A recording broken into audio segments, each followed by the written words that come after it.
সকলকে জয় যিশু। আশা করি ঈশ্বরের কৃপায় সবাই ভালো আছো। তো জানুয়ারি মাসে ভেলোরে আমাদের প্রেয়ার কনফারেন্স শেষ হবার পর আমরা গেছিলাম একটা দিন চেন্নাইয়ে ঘুরতে, যেটা ছিল আমাদের জন্য অসাধারণ সুন্দর একটা দিন। ভিডিওটি পুরোটা দেখো, তোমাদেরও খুব ভালো লাগবে। কাটপাটি স্টেশন থেকে ট্রেনে আমরা পৌঁছে গেছিলাম চেন্নাই সেন্ট্রাল স্টেশন। সেখান থেকে অটো নিয়ে সমুদ্রের পাড় ধরে চলে এলাম ভিজিপি মেরিনা কিংডম। এটা ছিল সামুদ্রিক প্রাণীর বিশাল সব অ্যাকোরিয়ামের সম্ভার। তো আমরা ভিতরে গিয়ে প্রথমে টিকিট কাউন্টার থেকে টিকিট করলাম, আর তারপর সুন্দর একটা ফটো ফ্রেম করা আছে, সেখানে ছবি তুললাম। এখানেই ছোট ছোট মাছের একটা অ্যাকোরিয়াম দেখতে পেলাম। এরপর আমরা ঢুকে পড়লাম মূল প্রবেশ পথে, আর তারপর তো এত সুন্দর অসাধারণ সব দৃশ্য অপেক্ষা করছিল, তা সত্যিই চোখ জুড়ানো সুন্দর। আর প্রত্যেকটা অ্যাকোরিয়ামের বাইরে এরকম ডিজিটাল স্ক্রিন লাগানো ছিল, যেখানে সেইখানে থাকা মাছেদের বর্ণনা দিচ্ছিল। আবারও একটা সুন্দর ফটো জোন দেখতে পেলাম। আর দেখো কুমিরের মতো মুখওয়ালা মাছগুলো, একদল কচি কাঁচা এসেছে স্কুল থেকে, বাচ্চারা খুব মজা পাচ্ছিল। আর সত্যি বলতে কি, এরকম জায়গায় আসলে বড়রাও আনন্দে বাচ্চা হয়ে যায়।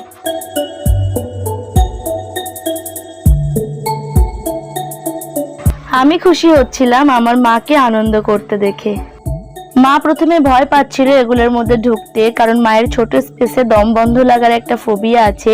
তারপর আমি মাকে সাহস জোগালাম যে এখানে তেমন কিছু মনে হবে না। তো অনেকগুলো অ্যাকোরিয়ামে এরকম নিচে থেকে ঢোকার জন্য পথ করে রেখেছে। দারুণ একটা অভিজ্ঞতা।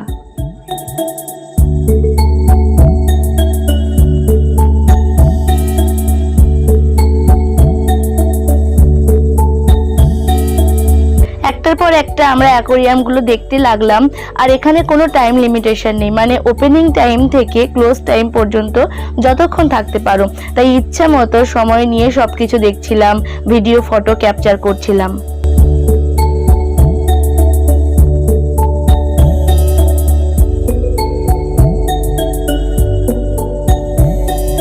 দেখো অ্যাকোরিয়ামের পাশাপাশি এদেরকেও রেখে দিয়েছে। এখন আমরা চলে যাব এই নিচের দিকে। এরকম একটা সুন্দর সিঁড়ি দিয়ে নামার পথেই রঙিন সব মাছগুলো দেখতে পেলাম। আর এই জায়গাটা এত সুন্দর করে সাজানো, মনে হচ্ছিল প্রাচীন কোনো জগতে চলে এসেছি।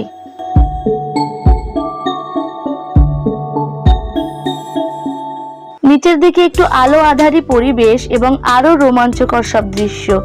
দেখো এই অ্যাকোরিয়ামটায় কালো রঙের মাছগুলো যেন মাটির তৈরি।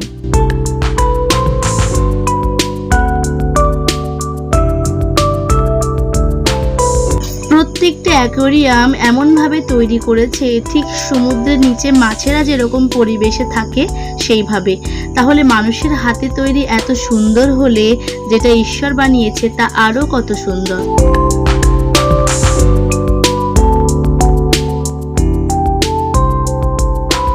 এরপর আমরা ঢুকবো একটা টানেল অ্যাকোরিয়ামের মধ্যে, যেটা আমার সব থেকে ভালো লেগেছে। এটার মধ্যে খুব এনজয় করেছি।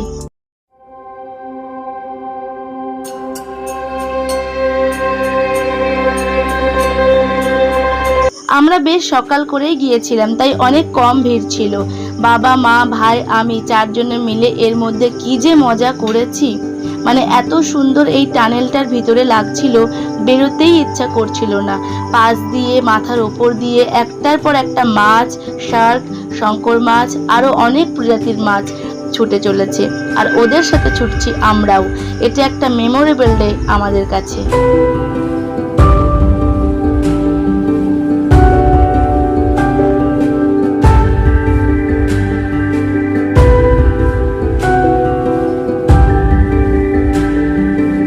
প্রায় 2.5 ঘন্টা আমরা মেরিনা কিংডমের মধ্যে ছিলাম, যার মধ্যে এই টানেলের নিচে সব থেকে বেশি সময় ছিলাম। এটার নিচে এই নীল আভাযুক্ত জলের মধ্যে সামুদ্রিক প্রাণীদের বিচরণ কি যে ভালো লাগছিল, মনে হচ্ছিল সমুদ্রের নিচে আছি।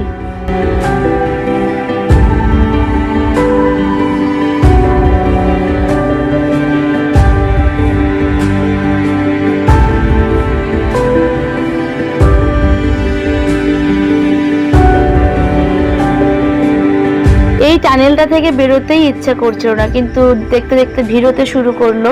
এবার আমরা টানেল থেকে বেরিয়ে যাব আর দেখব কি কি দৃশ্য অপেক্ষা করছে আমাদের সামনে।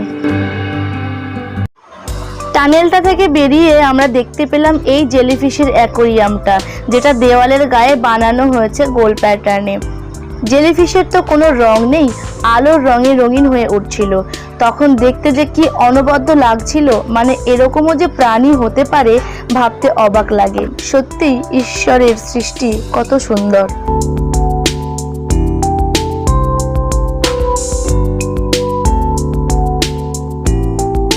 শঙ্কর মাছগুলো এত সুন্দর পাখনা মেলে ঘুরে বেড়াচ্ছিল, দেখতে খুব সুন্দর লাগছিল।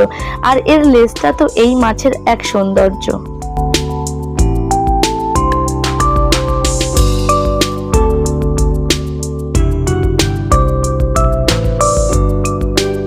কত ধরনের মাছ, কত প্রজাতির মাছ এই অল্প জায়গাতে দেখেই আমাদের বিস্ময়ের শেষ নেই। তাহলে ভাবতে পারো বিশাল মহাসমুদ্রের তলদেশে কি আছে যা আমাদের ভাবনার বাইরে। এরকম অ্যাকোয়ারিয়াম ভারতবর্ষের আর কোনো শহরে আছে কিনা জানি না, তবে আমার দেখা প্রথম এরকম একটা জায়গা ভিজিপি মেরিনা কিংডম। চেন্নাই শহরের সবকিছুর একটু দাম বেশি, তাই এখানে টিকিটের রেটটাও আমার বেশি লেগেছে। যদিও সবটা দেখে বেরোনোর পর এত মুগ্ধ হয়েছিলাম যে মনে হচ্ছিল ঠিক আছে, দারুণ একটা জিনিস তো দেখলাম।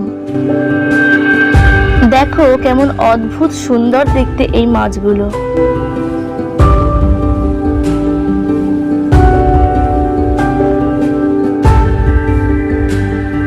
দেখো চিংড়ি মাছের মতো দেখতে, এগুলোকে মনে হয় লবস্টার বলে। আর এই মাছগুলো দেখো এই ছিদ্রগুলোতে ঢুকে কেমন সাপের মতো মুখ বার করে আছে। এই অ্যাকোয়ারিয়ামের মধ্যে নামারও ব্যবস্থা আছে, তার জন্য আলাদা টিকিট লাগে, সাথে একজন গাইড থাকে। আবার মারমেড সেজে বিভিন্ন শো দেখানো হয় বিশেষ বিশেষ সময়ে। সবশেষে আমরা চলে এলাম স্টার ফিশের কাছে। অনেকগুলো ছোট ছোট স্টার ফিশ ছিল, যার মধ্যে শুধু একটাকেই টাচ করতে দিচ্ছিল। আমার তো ভয় লাগছিল ধরতে, বাট মা ভাইকে দেখার পর আমিও সাহস করে ধরার চেষ্টা করলাম। খুবই নিরীহ একটা মাছ। আর বেরোনোর পথে এইসব জিনিস বিক্রির জন্য রেখেছে, দামগুলো একটু বেশিই ছিল। যাই হোক, ভিজিপি মেরিনা কিংডম থেকে এক রাস মুগ্ধতা আর বিস্ময় নিয়ে বেরিয়ে এলাম।